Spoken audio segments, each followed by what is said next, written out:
Welcome to the NFL MVP Momentum Podcast. I'm Sam Holcroft alongside Payton Thompson and Sean Rink. Before we begin, don't forget to follow us on Twitter at Momentum MVP, follow our Facebook page at MVP Momentum Podcast, and check us out on YouTube at MVP Momentum Podcast. And don't forget to tune in to our live stream starting at approximately 6:30 Central Standard Time on YouTube this Thursday. So it's our group mock draft time. This is our second annual one that we've done. We did one last year, and we didn't really do the best. All right. So we got one correct pick off the straight up.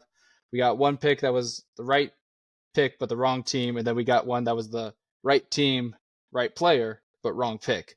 So we're hoping to do a little bit better this year. And I think it's going to start off with, the number one pick. And PT, you had the great opportunity of having the number one overall pick last year. And, well, it all started with CJ Stroud going number one, which was not the case. So I'm going to do something a little bit different than what you did. I'm going to have the number one for first overall pick because I had the most points in our season challenge. Payton, you'll go second. Sean will go third based on kind of our standings, and we'll go through and start picking one by one in order. So obviously, number one, we all know it's Caleb Williams going to the Bears. If I'm the Bears, I got to pick Caleb Williams. No ifs, ands, or buts. If that phone starts ringing, I'm not answering. And if they waste 12 minutes of my life waiting to turn this pick in, I'm going to lose my mind on the live stream. So, yeah, Bears, number one pick. Well, you already know prepared to lose your mind. You already know they're going to. They're gonna milk that whole time because they can. So, but honestly, this is where the draft really starts as number two. And I think obviously, we know what position they're gonna pick. It really comes down to Daniels or May. And to me, there's been a lot of smoke about who is it gonna be, but to me, their guy has always been Drake May. I think that he's kind of the prototypical physical body and quarterback that you go after with a high pick like this. I think his floor is a little bit safer than a guy like Jaden Daniels. Maybe his ceiling is debatable, but I think he's a good enough pick where you can pick him number two. So Drake May at number two. And unfortunately, I was really hoping Drake May would slide into the 3 spot. That way, North Carolina could once again say that they're better than Duke, as Drake May would be the, next in line after Mac Jones. But unfortunately, he didn't, so we're going to go to the next available, and that's going to be Jaden Daniels. Going to get a new quarterback in town, a little bit different play style, and, with Belichick being gone, maybe this is the, next generation of, great teams that could come out of New England here. All right, so with the fourth overall pick, the Arizona Cardinals are going to be selecting Marvin Harrison Jr. No shocker here with the loss of Rondale Moore, Hollywood Brown. I don't even know who their number one receiver is right now. But if you want to retain Kyler, then, you got to get him some receivers. So I think the best receiver in the class is the obvious pick here. Yeah, and I even think, whether you keep Kyler long term or not, it's a good pick for whoever the quarterback is going to be for the next 10 years. And Marvin Harrison's probably the best receiver prospect we've seen in a long time. So, it's hard not to pick him here. So at number 5, I feel like if this was anybody but John Harbaugh, I would have probably went receiver. I probably would have went Neighbors here because I think Neighbors is really good. And I've told Sam this before, and I'll stick to it. I'll say it on the podcast. I think Neighbors is closer to Marvin Harrison Jr. than he is to, I think he's closer to MHJ than Rome Odunze is to Malik Neighbors. That's what I think. I think that's how good Malik Neighbors is. But I think that John Harbaugh is the type of guy who, his first year as a head coach, he's going to want to build in the trenches. It's kind of the type of, coach he is. He loves to run the ball, and that, it starts building the offensive line. And Joe Alt is, I think, one of the better prospects we've seen recently, probably since maybe Panay Sewell, to play that tackle position. So, you have Slater and you have Alt as your bookends. And I think that's probably, potentially could be the best bookend tackle combination in the whole league in a year or two. So I think it's a good pick for them. Well, thankfully, with Harbaugh's mindset and trying to go to the trenches, Malik Neighbors was able to slide down into the 6th pick. He's going to be headed to the Big Apple, going to be playing for the Giants next year. Maybe he could, finally help Daniel Jones get over the hump, and maybe they can have an offense. But I think it's going to take more than just a receiver, but it's a good start. With the 7th pick, the Tennessee Titans, they're in a tough spot because they have Calvin Ridley now, they have D Hop, they have Okonkwo, who they trust as a tight end. Defense, they're okay, and it really sucks because they went Skoronski last year, but they're going to end up going with Fashanu out of Penn State just to help bolster that offensive line. They're maybe buying into the fact that Will Levis could be their franchise quarterback. He showed a little bit of promise last year. So maybe getting him some help could help him out, or you could just try to protect him. And I think they're going to just end up trying to protect him. Yeah, and you gave him the best wide receiver on the market this year. You still got D Hop, and you gave him Scroncy last year. You gave him another tackle this year. And then, the excuses for his play are kind of out the window. It's either prove it or not, or else we're getting another guy in here and not waste our time. Because, ultimately he is a 2nd round pick. He wasn't like a top 10 pick. So the leash is going to be a lot shorter if he's not able to deliver. But with the Falcons pick, my team here, I think that obviously everybody knows who follows the Falcons, or, really just, I guess, knows anything about how we've drafted or played in the last 10 years. But we just refuse to draft any edge players. And that's really been our Achilles heel for the last 10 years. Last year we got a good secondary in here. Obviously we drafted AJ Terrell a long time ago. Not super long ago, but got Bates on a 5-year contract. Still have Grady Jarrett, but we don't really have any edge guys. So I feel like it's got to be one of the 3 edge guys, and I feel like Dallas Turner is the type of edge where I think he's the youngest edge out of the 3. He doesn't have the medical concerns that I think are going to scare a lot of GM and scouts that Latu has, but I think he has a little bit more upside than Jared Verse. I don't see him contributing, 11, 12 sacks his first year, but I think he has the highest ceiling of all these guys that are going to go in the draft as far as edge goes. So I think it's a good pick for us here. And at the 9th pick, the Bears could have gone a couple different ways here. I think they could have easily went the offensive line route, but I think they're going to try to appeal to Caleb Williams and get him more, targets out there. They got DJ Moore, Keenan Allen, but they're going to get a young guy and Roma Dunze, next best wide receiver out there. Just give him one more guy to throw to. I think Caleb has the ability to get out and make plays. So I think that they can, try to get a 2nd round offensive line and, take that hit, but get him more weapons to throw to. Yeah. So with the 10th pick in this draft, the New York Jets are kind of in the same boat. They can go a couple different ways. They can go offensive lineman and get the 3rd best offensive lineman off the board, try to protect Aaron Rodgers, or they just try to go and get him some more help. They just signed Mike Williams. They obviously still have Garrett Wilson, Alan Lazard. I don't think that they're fully bought in Tyler Conklin. I think they might end up trading him somewhere else. And who are they going to get? They're going to get Mr. Brock Bowers out of Georgia to fill that role. Not only is he great as a receiver, as a receiving tight end, but his pass blocking and run blocking actually is very good. And I think that that's going to be something, especially playing in the AFC when you have to go up against the TJ Watts, the Max Crosbys, Myles Garrett's, that you could just that little chip could just be enough time for Aaron Rodgers to get that pass off.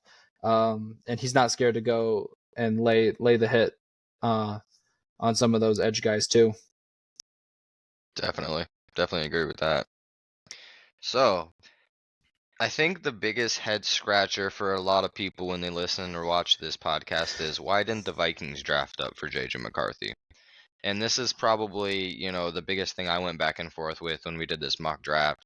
I just don't see the Raiders or Broncos drafting up to get him with how much they're going to have to give up comparatively. I mean, I guess it'd be the same as the Vikings, but I think that those teams are either, one, okay with Gardner Minshew being the starter this year and going second round quarterback, or two, I think they're okay with the alternatives. So, I think that's a really good spot for JJ McCarthy, realistically. I'm not personally buying into the top 5 value for him, but I think if you can get him at 11 and not have to give up that extra first round pick that you traded for, use that for something else that I'm going to draft on later, I think it's a perfect spot. It's a perfect fit for him. He's going to be in a good position. And he should start right away, but if Sam Darnold wants to take the first 4 games and go 2-2, I don't think there's anything wrong with that either. So I think it makes a lot of sense for all parties involved. And kind of the theme, and I think it's the theme of every draft, is I think the Broncos are one pick away from, or one draft position away from getting a quarterback that they wanted. I think JJ, if he fell one more position, I think it's a no-brainer that they're going to take him. But I think, the next best quarterback you're looking at is Bo Nix or Penix. I don't think that the Broncos really love to use a 15th overall pick to draft either one of those guys. So I think they're going to go with one of the best pure pass rushers that's going to be in this draft. They're going to take Latu at I guess it's 12, not 15. But either way, I think that they're just one pick away from getting one of the top 4 quarterbacks on the draft, and I think they're just going to go with the depth of the defensive side of the ball. So with the 13th pick, the Raiders are right behind them. They're kind of in the same boat, with the exception of that the Broncos don't really have a decent quarterback, where the Raiders do, where they signed Gardner Minshew. So they could draft a quarterback here, but now that the Broncos didn't, they know that they're most likely going to be able to get Nix or Penix in the second round, pending 2 teams not doing some crazy trades to get ahead of them. So then I think they're turning back and looking at the defense, something that was actually a good focal point for the Raiders last year. And I think that they're going to try to help bolster their secondary, and they're going to draft the first corner out of this class at Quinion Mitchell out of Toledo. He's people think that maybe Terrion Arnold should be the first one because he's an Alabama guy, but I think that with what the Raiders want to do, he's going to play kind of like a little bit of that nickelback, because we do kind of have a solid secondary, at least closer to that middle third than bottom third. So I think helping them out here is going to be a huge key. Don't need to go linebackers, don't need to go edge, could go wide receiver, but Brian Thomas here would just be too much of a reach. Yeah, good analysis there. I agree. So 14 with the Saints here. I don't think this pick needs too much analysis. It's more so, do you like Fuaga or do you like Patanu? Because I think they need to go offensive tackle. They've known that for a long time. So, me personally, if I had to choose between the 2 guys, I would probably pick Fuaga. I just think he's a little bit more of a complete prospect. He's a little bit better as a run defender. But ultimately, you need to go offensive tackle because you need to keep Derek Carr upright. Obviously with the injuries he had last year, it's something that needs to be addressed. And Ramczyk isn't officially cleared for next year. And I believe Penning didn't have the greatest last couple years. So either way, you need an offensive tackle here. And then on top of that, I don't think you're going wrong either way with either one of the guys I just mentioned. I think I just like Fuaga a little bit better, so that's why I went him here. At the 15th pick, the Colts, I don't think there's too much that's going on with them. I think, gaining on the defensive side of the ball is going to be a key point. You're going to get Richardson back next season.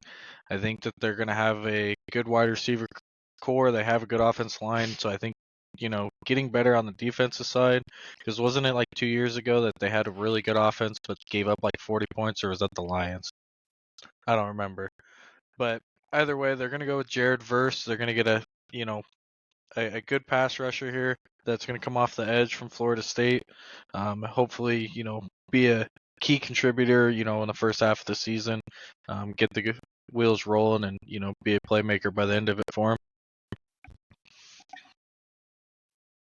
So then with the 16th pick, we got the Seattle Seahawks. This is a team that is in a similar situation. A lot of these last 3 teams that we've picked for were teams that were, if they won 1 or 2 more games, they might have just made the playoffs. And the Seahawks is a team that their expectations were to make it back to the playoffs, and they just fell short. And the biggest thing is they had a young secondary, and their secondary for the most part played pretty well. They drafted Devin Witherspoon with the 5th overall pick, and he was good. They also got, I think, I don't remember his name. Quay Diggs? Quandre Diggs. Quandre Diggs, yes. Mm-hmm. And then Trey Woolen. That's the Trey I was thinking of. Yeah. So their secondary is pretty set. They don't need to go secondary, but I think they need to cause some pressure. And that's going to be with drafting Byron Murphy II out of Texas. He's a big guy. Probably, 1 or 2 on most draft boards for defensive linemen. So I think that's a good pick for them, especially since they don't really have the edge rushers to kind of pair up with them. So get someone on the line. Yeah, I agree with that. I think you meant Tariq Woolen. Tariq. Did I say Trey? Yeah. I said Trey. Yeah. Shout out Trey, I guess. Yeah, shout out Trey. But yeah, so with the Jaguars here, you lose Calvin Ridley, you got Christian Kirk and Gabe Davis as kind of your combination there, which, I think those guys are good players, but I think they're high upside. All right, I would think their ceilings are like a average number 2. So I think that if you were to roll out Trevor Lawrence in that offense and tell him, here are your playmakers, I don't think he'd be very happy. I don't think Travis Etienne would be very happy because they're going to load the box on that. So I'm going to have him take Brian Thomas Jr. here. I don't think that the teams behind them are very happy because I think there's a couple teams like the Steelers who would really want to have him here. But I think this is a pretty good spot for Brian Thomas. I think this is kind of the sweet spot for him where you kind of either have to pick him here or he's going to go a few picks later and you might regret it.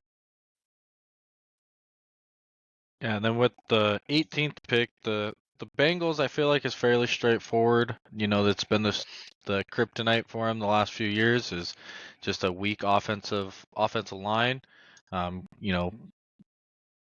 Can't give up the most sacks 2-3 years in a row and expect to win very many games.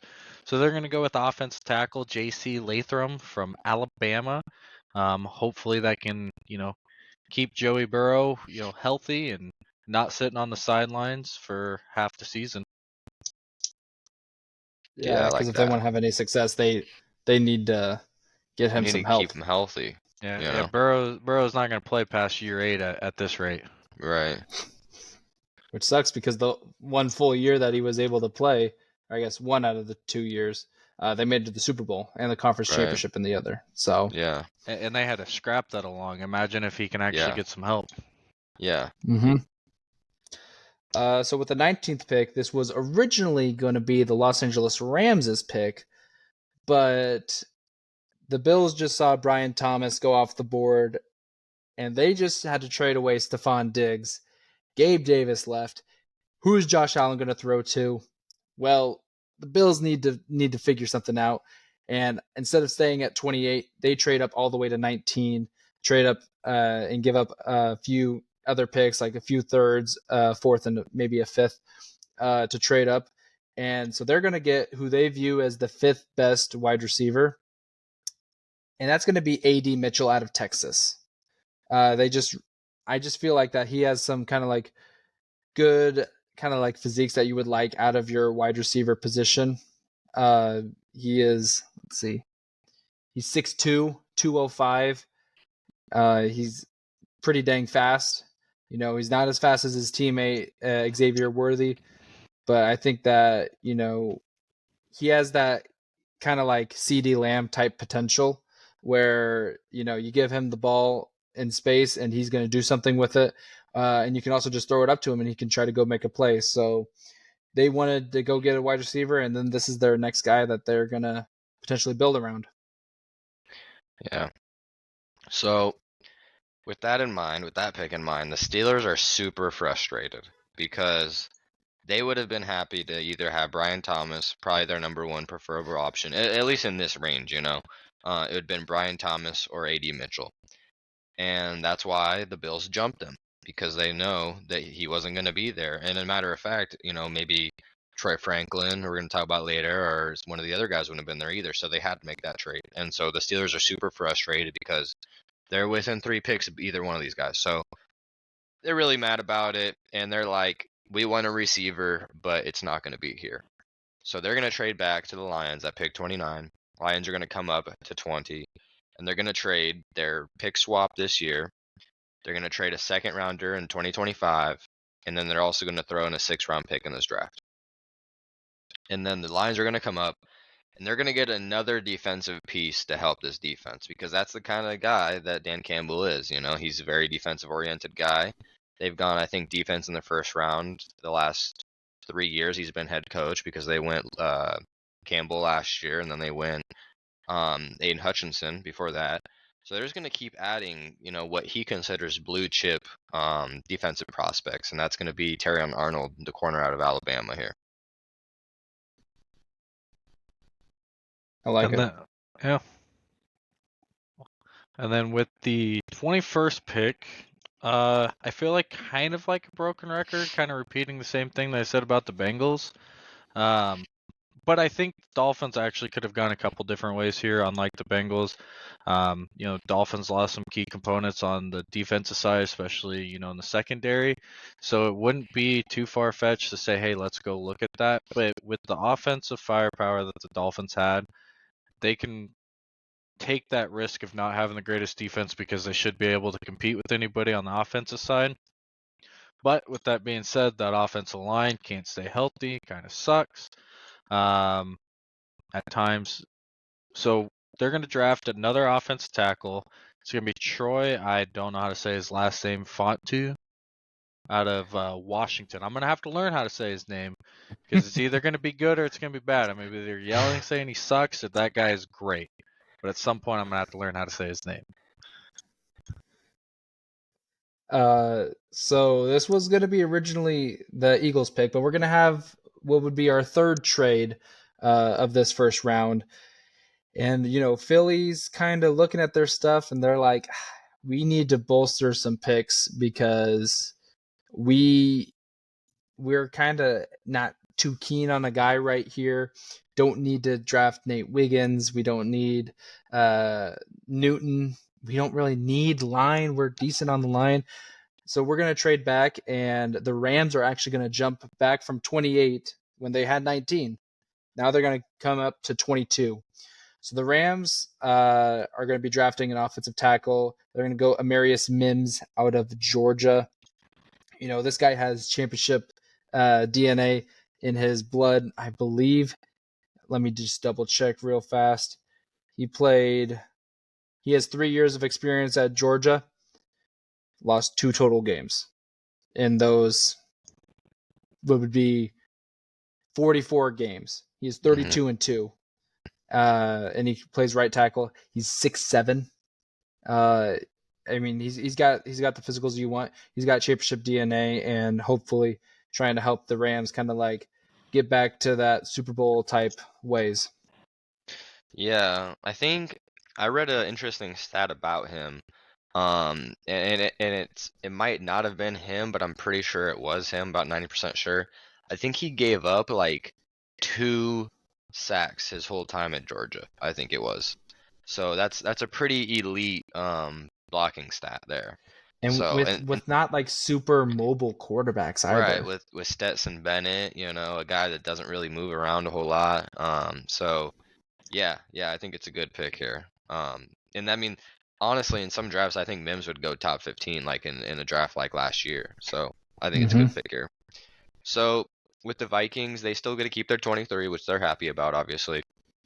And I honestly do feel like offensively, I think they're okay. I think with Hawkinson, Addison, Jefferson, um, kind of weird they all end in sin, but um, when you have that much offensive firepower and you just drafted a quarterback, I think you kind of need to prioritize defense, especially when you don't have a lot of talent on that side of the ball. I think they would have loved to have one of the top 3 edge rushers fall here, but obviously it's kind of a big ask. Um, and I think they even would have liked Byron Murphy. I'm not quite sure they're sold on Chop Robinson. I'm not sure they're sold on Newton. So they're going to get the next corner. That's kind of the best player on their board here, and that's Nate Wiggins. I think they would have liked the other 2 corners, but I think they're happy with where Nate Wiggins was at here. Obviously, he had that slight groin pull, but I think he'll be fine. But he did run, I believe, a 4.3 in the 40, which is great speed for a corner even. And I think he's got the height. He's just going to have to put on some muscle. I think they're going to try to get him up to at least 195. And I think 6'2", 195, I think you can play there. And I don't think they're going to ask him to play a whole lot of man either. So I like the pick here, and I think they're pretty happy with being able to keep both their picks and draft Nate Wiggins here. And then sticking with the theme of trades late in this first round, the Cowboys are actually going to drop down from the 24th and drop down to the 30th pick, trading the Ravens first round for first round, but the Cowboys are going to get a third and a fourth round pick. They do this because they're not getting one of the top offense tackles in the draft, and the next couple guys are kind of go hand in hand in their view. It benefits the Ravens. They're going to jump up and get a defensive lineman, Jazon Newton. So they're going to jump up, get that, and the Cowboys are going to drop down and kind of hope that they can still get like a Tyler Gutton or Graham Barton when it comes to that. Granted, Barton probably won't last at that scenario, but they're in a position where they kind of can flip a coin and they're not going to be terribly upset.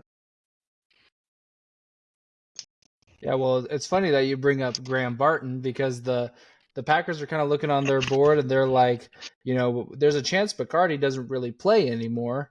Barton can play almost anywhere on the line. He's probably the most versatile guy on this in this offensive line class. So might as well go and draft him. Help, you're kind of realizing, what? Jordan Love might be our next franchise quarterback. Let's protect him. Let's keep him healthy, upright. And, we can be competing for the division for these next few years. So I think they like Graham Barton here. Yeah, I like it. I think here with the Buccaneers, they kind of need a little bit of everything besides, I would say, receiver. So I don't think any pick here is really wrong. They need to start restocking their defense because guys are going to get older. I know they've already released a couple guys this offseason, but I think this is a good spot for Chop Robinson. I think for the 4th edge guy here, you get him in the late first round. In some classes, maybe he goes a little lower, maybe he goes a little higher, but I think he's a good. His median outcome, I think, is pretty solid, but I think his ceiling is also really good too. So I think he's the type of guy that on more of a veteran defense could kind of come in, not have to do a whole bunch, but also have decent success, and kind of be in that Todd Bowles culture, whether he lasts or not. I think he's a good fit for this scheme. So then at 27, I'm reluctant as a Nebraska fan to say an Iowa player can go in the first round, especially that's not an offensive lineman. But given that the Cardinals have already gotten their receiver in Marvin Harrison Jr., they're lacking in the secondary. They're going to get the white boy out of Iowa, Cooper DeJean, and hopefully, get better in that secondary. And what? That's going to be the only, or they're the second white starting cornerback in the league next year. So Yeah. Yeah, and with that secondary, there's a chance that he plays cornerback. He could play nickelback. He could even go play safety. So like he's going to probably just be a plug and play kind of do it all. If you have him and Buda Baker as your safeties, though, that would look pretty good. They do have Sean Murphy Bunting, but no one else that's really kind of like notable. But yeah, I like the pick there. So then with pick 28, we have the Philadelphia Eagles, who have traded back from 22. They're kind of looking, and there were times last year where, A.J. Brown was having a good game. Devontae Smith was having a good game. Dallas Goedert was hurt for a little bit of the season. But more weapons, especially when you have an MVP caliber talent like Jalen Hurts, doesn't hurt. And when you have someone who is like an AJ Brown who, can go and get those good plays with that great route running, you got Devontae Smith, who's also a great route runner, can go and high point a ball, but you don't really have a speed guy. So I think this is where the trading back really helped, because if they would have picked this guy at 22, people would lose their mind. But picking him at 28 isn't as bad. They're going to go Xavier Worthy, who ran the fastest 40 time at the combine, I believe, ever. Ever. Yeah. Yes. I think he beat it by 0.02 seconds. I think it was 4.23, and now it's 4.21. So I think that if they could imagine like him lining up in the slot, or even Devontae Smith, and you also got Dallas Goedert, who's going to line up, not as an actual tight end, but more of as a receiver. Like, this is going to be really good. And you also got Saquon Barkley out of the backfield. That says weapons. Like, the defense is kind of the faulting point of last season, but I think that's more of a coaching error rather than necessarily talent. So I think that they're going to go Xavier Worthy out of Texas. Yeah, I agree. I think it's a good pick. I think it's a very polarizing pick, but I think, for some people they would say, well, I get that, it makes sense. And, sometimes you just got to outscore your opponents. And when you have that much offensive firepower, sometimes you can afford to let your defense have 28 scored on them if you can score 34. So, that's what it comes down to. But yeah, here with the Steelers, they get to go down 9 picks, and now they feel pretty comfortable getting the receiver that they like here, and that's going to be Troy Franklin. They didn't want to quite reach on him at 20, so they get to have him here, and he's a good complement with the offense that they have. Not super confident that Arthur Smith is going to be able to use him correctly the whole time, but that's why he's the offensive coordinator, not the head coach anymore. But at this point, you need a receiver to help Justin Fields or Russell Wilson, whoever it is, between those two guys. And I think he's going to be a good complement to Pickens in that offense. And then at 30, after they traded down, and I guess Green Bay decided to go and take Barton. Dallas is going to settle, take Tyler Gutton out of Oklahoma offensive tackle. Kind of fell into what, I stated earlier, kind of what you would expect with that move. But the upside is now they got an extra 3rd and 4th round pick. So I think they're happy with how things turned out. It was a long shot to hope for Barton, but got the guy that they ultimately figured that they were going to end up with. Yeah, especially with the loss of Tyron Smith and needing to fill a hole. I think that's a good pick for them. And I also think Tyron Smith went to Oklahoma too. So if that's true, I think that's kind of a funny replacement there. Staying in the pipeline. Yep. So with pick 31, we're down to the 2 teams that played in the Super Bowl. Should be the Kansas City Chiefs right here, but it is instead the San Francisco 49ers. So they're probably looking at receivers. Debo, he's a good number 1. And we also had, I'm blanking on his name, who was the number 2, Ayuk. Ayuk Yeah. was a good number 2 last year, but I just don't think that the other guys are going to cut it, even though you have George Kittle. And this is kind of like they just saw what Philly did by going and getting a receiver and bolstering their offense. They're good on defense. They still got Bosa. They still have Fred Warner. They still got a bunch of good guys on that defense. They don't need to go defense by any means. So they're looking at one of two guys. They're looking at Xavier Legette, and they also are looking at Lad McConkey. Two totally different styles of wide receiver play. And as much as they would want to go Legette, I think his physique and play style is a little bit too much like a Debo. So they're going to go with actually Lad McConkey out of Georgia, a different type of guy who, had to be the number one receiving option for most of last year and, even the last few years. And like I said with Mims, he's been there for, I think, 3 or 4 years and only lost a handful of times. So that's championship DNA in his blood. Yeah, I think the way you explained all that is exactly how I would have explained it too. I think he's the perfect kind of player to complement the other guys' physiques. And I would be really happy for Lad to land here with Kyle Shanahan in that offense because I think he would use him perfectly with how good of a route runner he is. But on the flip side, with my pick, I think the Chiefs here would be kind of frustrated as well because I feel like just how I said Kyle Shanahan would be a good spot for Lad. I think Patrick Mahomes would want a guy like Lad that can get separation. He's not going to be the craziest guy after the catch, but sometimes you just need a guy to move the chains. And I think Mahomes is good enough where if you can just get open, kind of like what Travis does, you just get open and get a few extra yards after that, he'll be able to get you the ball. So I think they would have liked him here, but they're going to go with the complete other side of it so that they can still have that ceiling, and they're going to get Xavier Legette. They're going to get that kind of physical freak that can catch downfield and get separation with how strong he is and how he can high point the ball.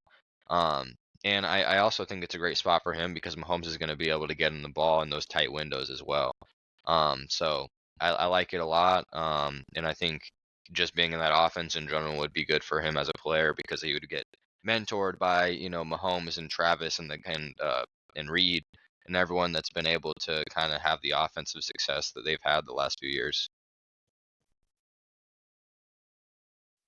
All right, so that wraps up our first round group mock draft. Guys, this is always a fun exercise, especially when we can get all three of us here together.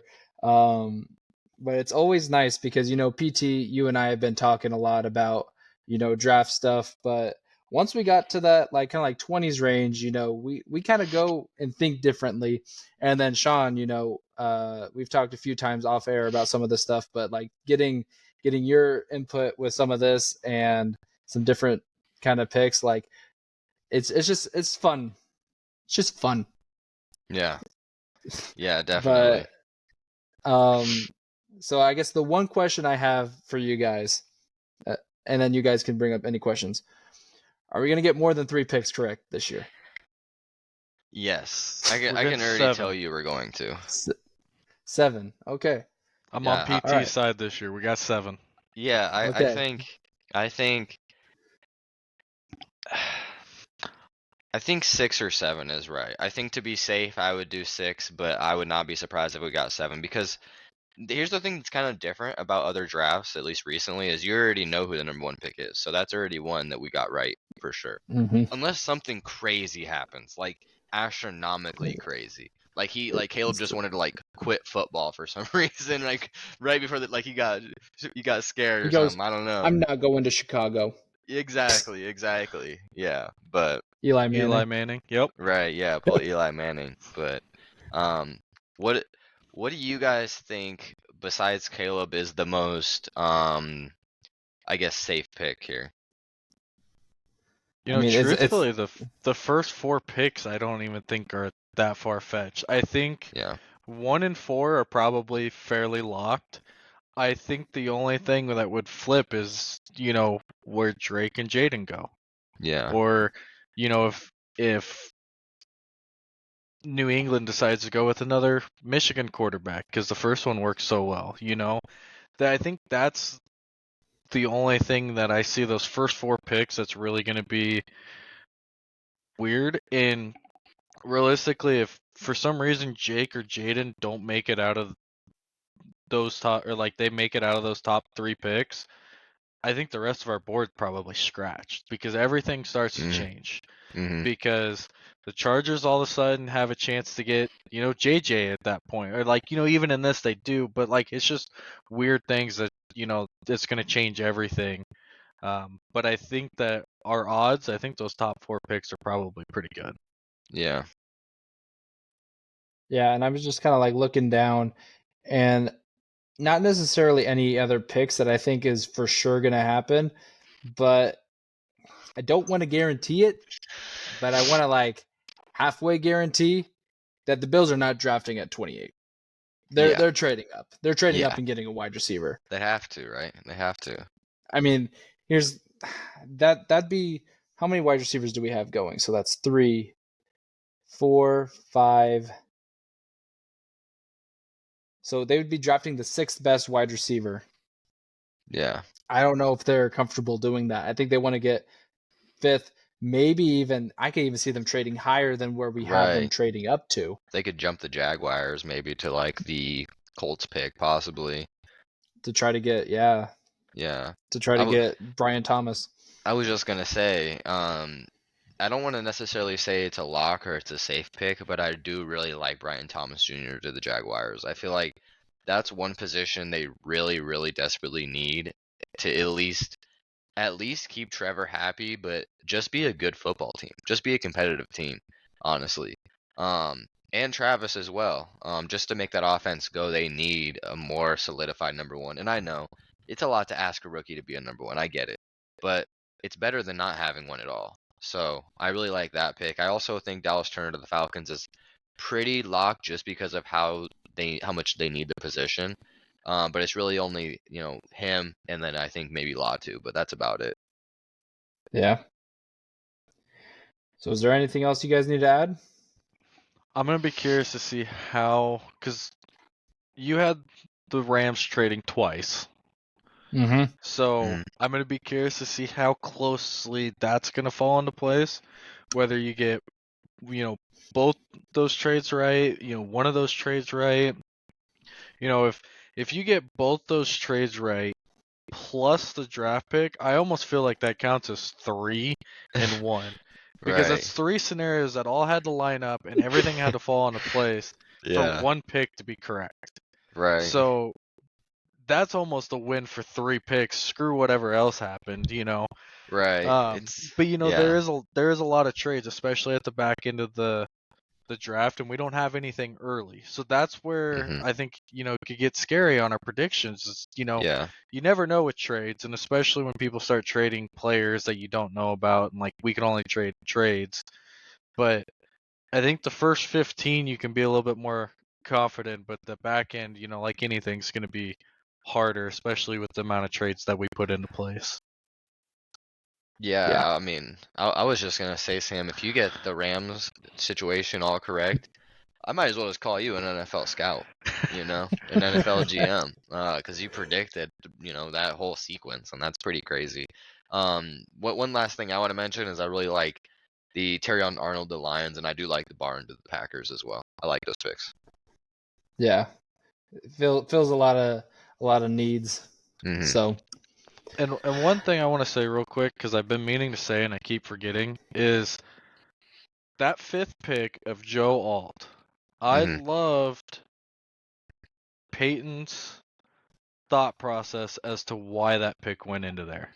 As to taking a step back as a fan or as, just a viewer or whatever, and actually trying to dive into Harbaugh's mind and figure out what he thinks he would do. I think that's some next level thinking, and I appreciate you bringing that to this. I appreciate that, Sean. So then with that, don't forget to tune into our NFL Draft live stream on Thursday, April 25th at approximately 6:30 p.m. Central Standard Time on YouTube. Payton and I will be there. We might have a few other guys with some special appearances. We'll see how our group mock draft did. We'll see how our personal mock drafts do. We'll have a lot of fun talking about the picks, play little side games, and yeah, just have a good old time as we have with every live stream that we've done. But once again, don't forget to follow us on Twitter at Momentum MVP, follow our Facebook page at MVP Momentum Podcast, and check us out on YouTube at MVP Momentum Podcast. I've been Sam Holcroft. I've been Payton Thompson. This has been Sean Rink. Thanks for listening.